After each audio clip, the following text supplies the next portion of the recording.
Games don't have emotions. At least that's what the media wants you to think, because I swear half the games I paid for in my library are out for my blood. I think Blasphemous actually requires the sacrifice of a virgin soul to stop screwing me over. Why won't this work? Die! Come on. Come on. Come on, you sick f***. Die! Die! Die! Just die! But among my stockpile of soul-crushing experiences, there will always be one that hates me the most. And the one I will always come back to. And that game is...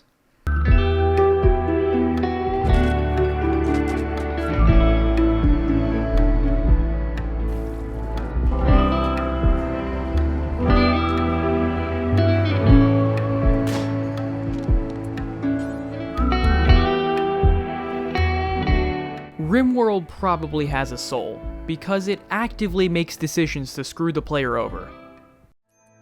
Nope. Unwait.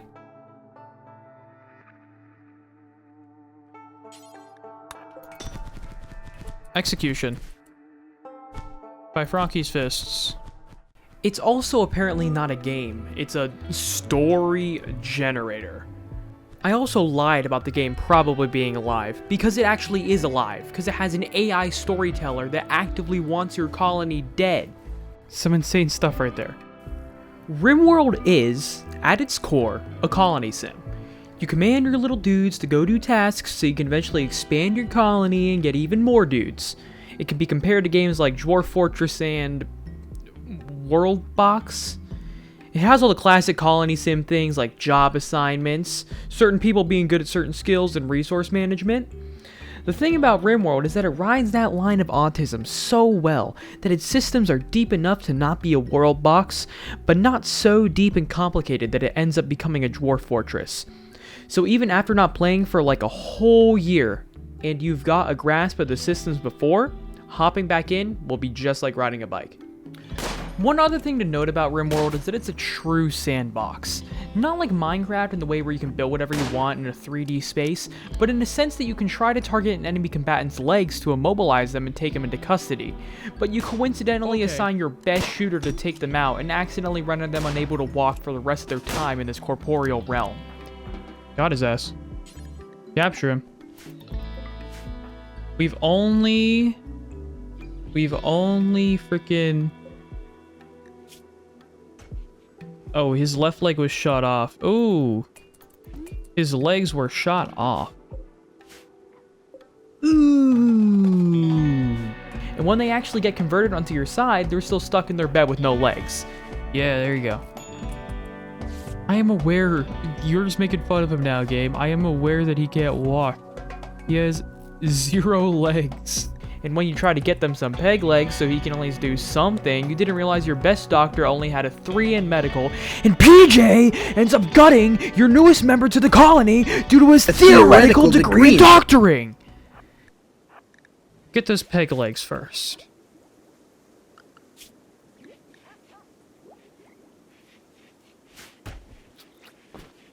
I thought you were gonna take him to a medical bed, dude. Oh, PJ, help, and he's dead. Now we have just a bunch of fucking random prosthetic legs for no good reason. This game truly is a story generator, just due to the amount of unbelievably stupid stuff that happens due to one oversight in your plans. You can start a playthrough without having a proper colonist built for construction, so you need to waste your wood stockpile creating the 300 in chair form just to level up the construction skill. The game is what you make of it. Just trying to survive in this harsh world is a game within itself. The actual endgame goal is to create a spacecraft and escape this wretched planet. But the real end goal is whatever you set out to do. Want to start arms dealing? You got it. Want to start a drug empire? Sure, why not? You want to go on crusades and take out any opposing colonies with unrelenting force? You go, warlord. You want to create a safe space for visitors and civilized people alike to stay? You might need some mods, but yeah, you can. Oh right, this game has mod support. The real game actually starts here, in the wonderful world of the Steam Workshop, where the entire game becomes a curated experience just for you as you click subscribe button after subscribe button.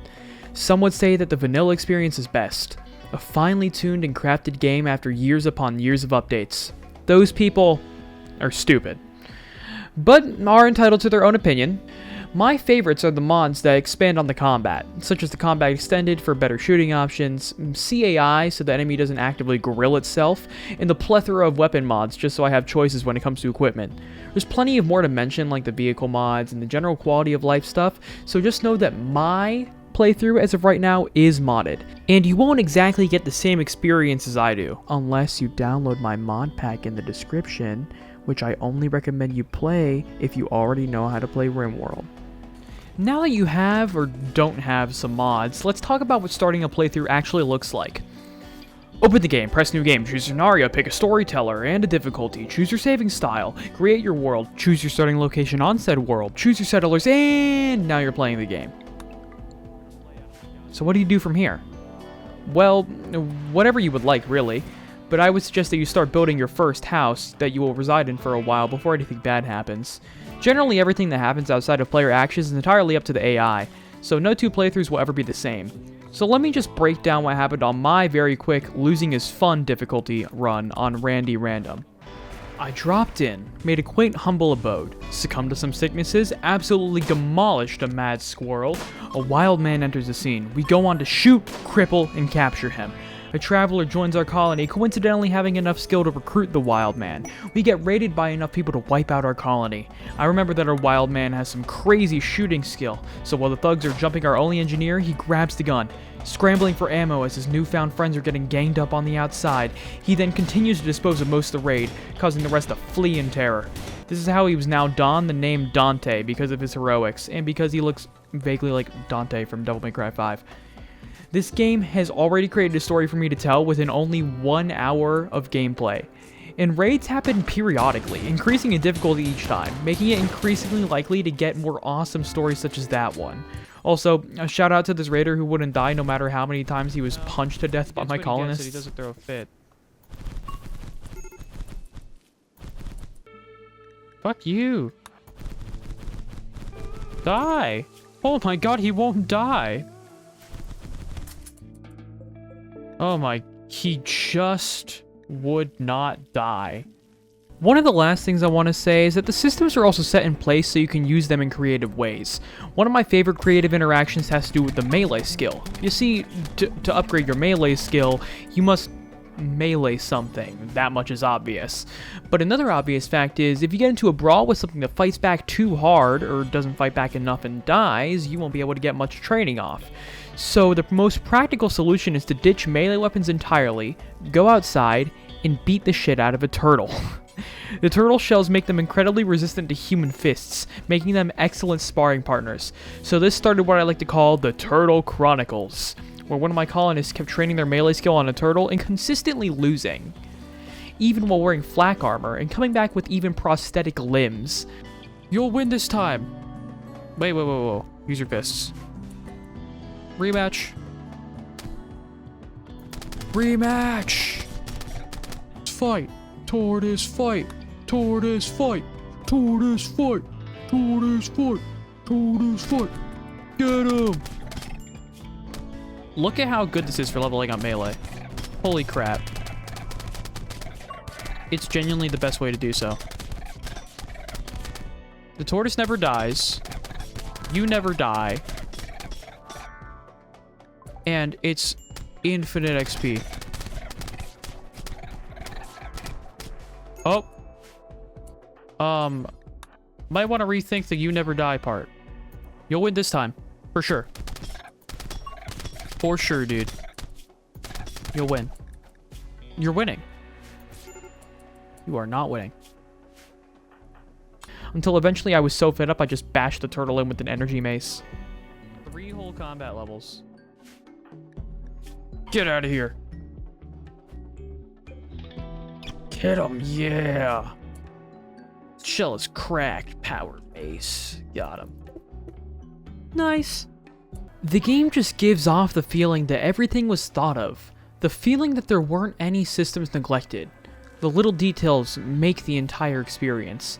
The fact that I store my gasoline and explosives in a different storeroom just in case a fire occurs is telling enough about this game's nature.